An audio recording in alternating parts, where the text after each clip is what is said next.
Sunday's fantasy slate was full of big-name stars showing out and a lot of unexpected performances. Aaron Rodgers, at the young age of 41, leading the way Sunday with 33.7 fantasy points. And out west, plenty of question marks surrounding Christian McCaffrey entering Sunday. All were answered with a vintage performance from CMC. It was his first game with 20-plus fantasy points since Week 16 of the 2023 season.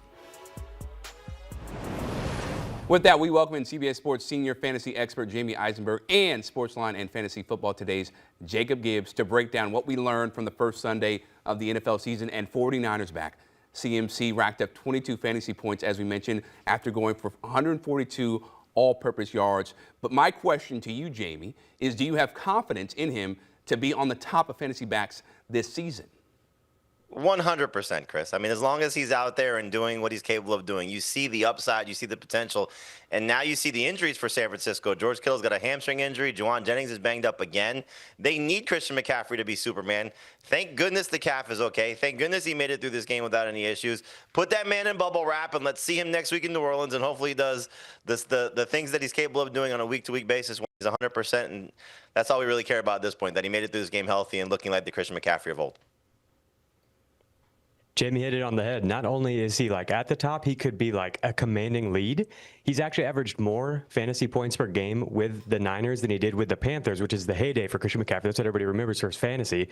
It's because he's had way more touchdowns, but he hasn't had nearly as many receptions as a member of the 49ers, but that changes with Deebo Samuel gone, with George Kittle hurt as well. So I think it's wheels up with Christian McCaffrey right now. Yeah, it's great to see him back in his prime form. Now, on the QB front, we have to show love to Daniel Jones and Justin Fields, who balled out for their respective teams more than some may have expected. But, Jacob, can fantasy owners trust them going forward? Because, after all, it is only just 1 week. It's just 1 week, but I think that was the most encouraging game we've seen from Justin Fields. He was charted. This is early charting. Has him at a 0% off-target rate, which is the first game he's ever done in his career. The Jets drew up 10 designed rushes for him, which is huge for fantasy. So of the two, I'm leaning more towards Fields over Jones. 100% leaning more towards Fields over Jones. But let's give Daniel Jones some credit. First off, this is a guy that we obviously wrote off. Then the Colts had to make a tough decision about making him their starting quarterback. And it was the Miami Dolphins, which is probably going to be the free space for a lot of fantasy teams as we're playing. So Drake may have a big bounce-back game next week. But we think about what Baker Mayfield did, going to the Rams and then resurrecting his career with the Tampa Bay Buccaneers. You think about Sam Darnold going to the 49ers, going to the Vikings, and resurrecting his career. Daniel Jones got to spend some time with a very good coach in Kevin O'Connell with the Vikings, and looks like maybe going through the car wash may have helped him a little bit. He's got great weapons around him with Michael Pittman and Josh Downs and now Tyler Warren. And so this will hopefully be a sign of things to come. Maybe not to these heights from a production standpoint, from an overall play standpoint. Can he start to look a little bit more competent, a little bit more, like an NFL quarterback? And so it was a great sign. But obviously, if you're comparing the two guys, you're looking at Justin Fields by leaps and bounds as a much higher play and much higher ceiling from a fantasy perspective. Absolutely. Perhaps, I know this is maybe a stretch, but perhaps he could be the future franchise QB for the Jets, but a lot of season to determine if that is the case. Now, one of the reasons the Commanders got rid of Brian Robinson Jr. is because of rookie Jacory Krosky-Merritt's standout play in training camp and preseason. He rushed for 82 yards on 10 carries and a score against the Giants. Jacob, is he a must-start running back, or should we wait a bit before making that declaration? I don't know if we're quite there yet. He only played 29% of the snaps, so that's going to be tough to trust going forward, but I think that role could only expand if he keeps playing so well. You mentioned 82 rushing yards. 42 of those came after initial contact. That's something we saw from him in college as well, and in the preseason, is he's very good at making tacklers miss and then creating yards after that. So I'm very excited for him. I think he's going to have a bright future.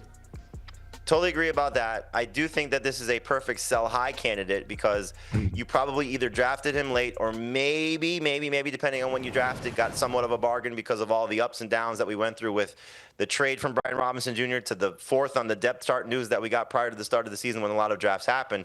They get the Packers next week, and we just saw what the Packers defense did to the vaunted Lions rushing attack. So it's probably going to be a little bit of a tough go for him. So if you're trying to maximize value for a guy that was probably sitting on your bench, started in 30% of leagues or less on CBSSports.com, maximize that trade potential.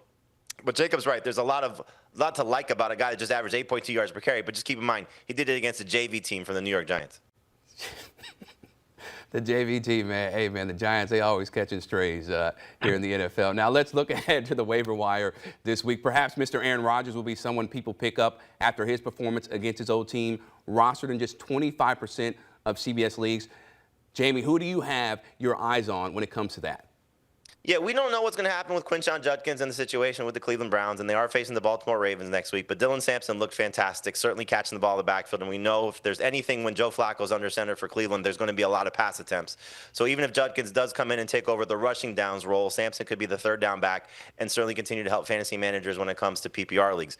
We know the Chiefs' situation at the wide receiver position is absolutely decimated right now. We don't know when Xavier Worthy's going to return, but very doubtful we'll see him in week 2. Rashee Rice out for at least another 5 games with his suspension. Marquise Brown played the Wan'Dale Robinson role very well, caught a lot of short area passes, and hopefully can do a little bit more damage down the field, but clearly going to get a lot of targets for the Chiefs. And then there's going to be a lot of fantasy managers looking for tight ends. You're going to hear Harold Fannon's name a lot. You're going to hear Juwan Johnson. Brenton Strange did some nice things for Jaguars. Hunter Henry did some nice things for the Patriots. But I think when you just look at Juwan Johnson, you have a new coach coming in with Kellen Moore. You have a very inexperienced and a little bit jittery of a quarterback in Spencer Rattler. He was leaning on Juwan Johnson. We already saw Chris Olave get banged up once in this game. So Johnson would typically close his season strong, may get off to a hot start this year. He took a lot of those Alvin Kamara targets, which we don't like. But Johnson could be somebody that fantasy managers are looking to benefit from. And remember, George Kittle's injury opens the door now for at least one manager in every league looking for a tight end. So the tight end could be a very popular position off the waiver wire this week. All right, Jacob, so those are Jamey's top waiver wire additions. What about you? Who are you looking at? I like the Juwan Johnson call. I'll bring up his teammate Rashid Shaheed. So the Saints played at the fastest pace of any team this week, and I think that just is going to lend itself to a lot of passing volume and receptions and targets. And Shaheed actually ranks #1 in the NFL in fantasy points per target since entering the league. It's just been tough for him to put together a full season. But while he's healthy here at the beginning of the year and getting a lot of targets, he had 9 targets in week 1. I think he's definitely a name to know. And then, I'll hit on Harold Fannin. He had more targets than David Njoku in his NFL debut. This was a guy who had 1,500 yards, led all of college football in receiving as a tight end last year, and then was drafted to round 3. So he's an extremely intriguing sleeper tight end who is available in almost every league. And then another deep name here is Kayshon Boutte.